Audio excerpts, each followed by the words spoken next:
Welcome to Spiritual How-Tos, the place where we share with you brief Bible basics on how to please the Lord. And today's topic is how to love the Lord. How to love the Lord.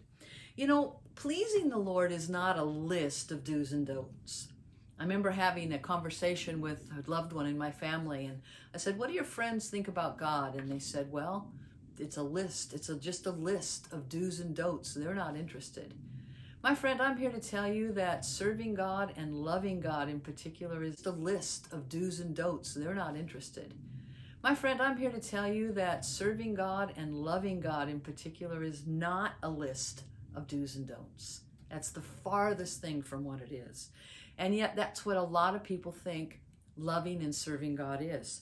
Maybe that stems from the Jewish tradition of having a list of laws that they received from Moses. Remember, Moses went up to the mountain and he got a list of laws from God.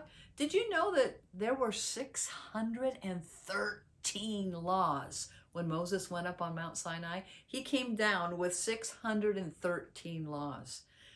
Maybe that's where the idea of God has a long list of things I have to do so I could never please him. Maybe that's where it comes from.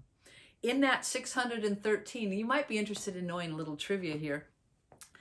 There are negative commands and there are positive commands in that list of 613. 365 of those commands are negative commands. Negative, 365. And isn't it interesting that there are 365 days in the solar calendar? There are also positive commands in that list from the Jews. There are 248 positive commands. Interesting coincidence is that there are 248 bones and main organs in our body. Maybe there's a correlation between the positive, that our bones and our organs need the positive. Anyway, I digress. Another 613 Jewish tradition fact is on the talit, the prayer shawl that Jews used to pray with, there are 613 knotted fringes. 613 of two different kinds, a total of 613, but there are 613 knotted fringes to help them remember all the laws to pray for. So I guess there's justifiable reason to believe, loving God is a list of do's and don'ts. You remember from the years gone by, a picture of the table of stones, you know, the stone table, and 10 commandments on the stone, written on the stone, 5 on one side and 5 on the other. Well, it's interesting on that dual-sided commandment that there are the 10 commandments that really are divided into half, although it's not equal half. Half of the commands, actually the first 4 commands, are actually duties from man towards God. They're duties towards God that we have. And then the last 6 commands are duties of man towards man. So in the 10 commands, we kind of summarize the 613 in duties towards God and duties towards man. So we go from 613 to 10.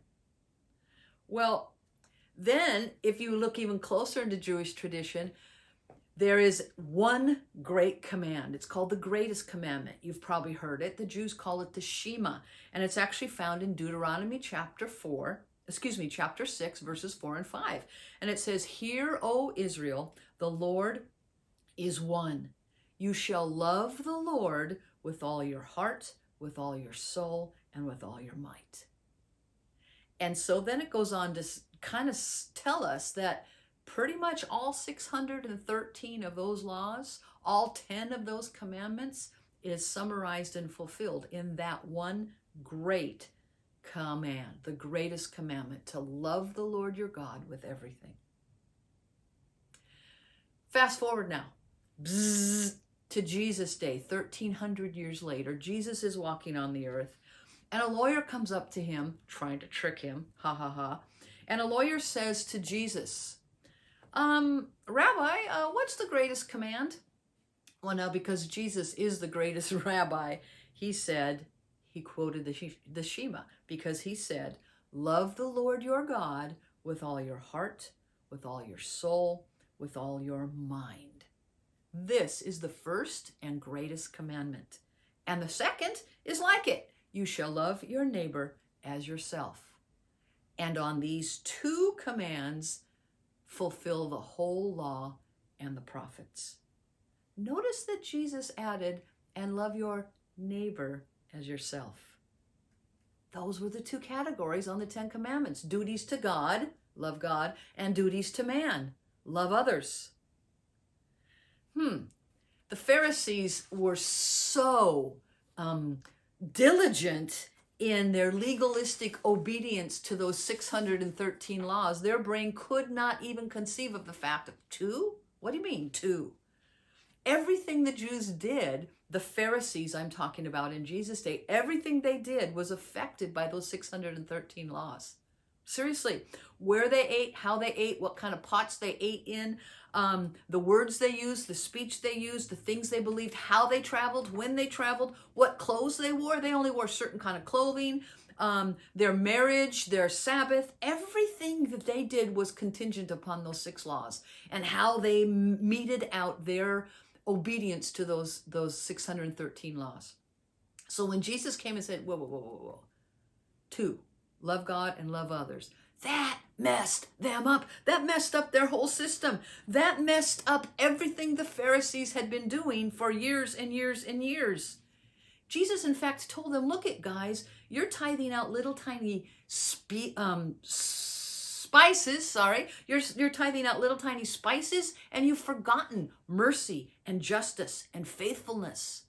You see, love is the basis of fulfilling the law, not tithing out spices.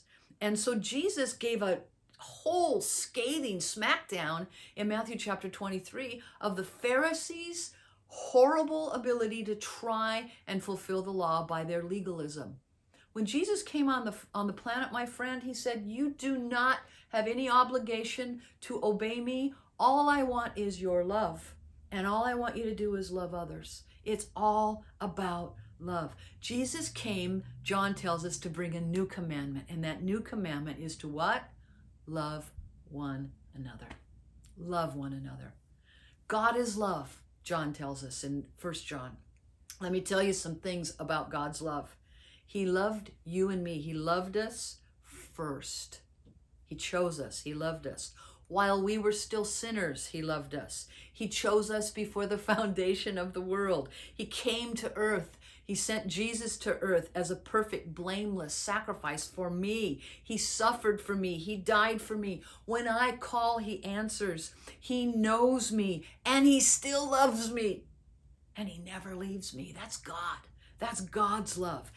Jonah says he is gracious and he's merciful and he's slow to anger and he's abounding in love and he's relenting in disaster. That's the God who loves us. So my goodness, that is a God I can love back with all that's in me. I love God. It is my choice to love him because he loved me. I don't have a moral duty to have to check off things. I did this and I did. No, I choose to love him. How? With my heart. What does that look like, Debbie? How do I love him with my whole heart? Well, your heart is the deepest part of you. It's the part that you keep closest. It's the part you protect, I hope. It's the best part of you is the heart of you. That's the conversations deep within. That's taking conversations to him, going to him in prayer, letting him into those secret places, those deep places. That's the heart. That's what God wants. He wants the deepest part of me, the best part of me. And so I can willingly give it to a God who's gracious and merciful. That's how I love him with my heart. I love him with my soul by dedicating my life to him. See, my soul's the part that's going to live on forever. Your soul will live on forever.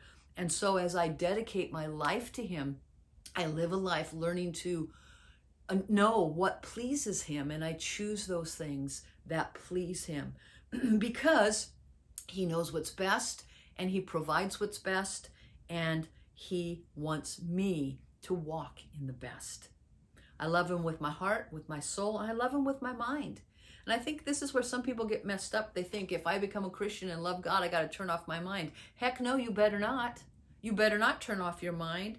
You need to back up the passion of your heart with knowledge. You need to understand. You need to have reasoning. You need to have be able to explain why you believe certain things. You see, your mind and your heart are related.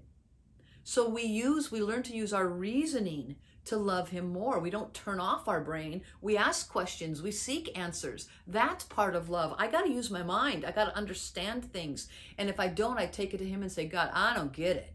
And he helps me to understand it. But I love him with my mind. Don't turn off your mind. Use your mind to discover more love for God. And finally, I love him with my strength. That means every single day I persevere. I hang in there. I don't check out of serving God. I choose every day. You see, the love that I have for God, it demands strength and courage. It's easy to just quit and give up and say, I'm tired today. I don't want to make choices that please God. No, it takes strength.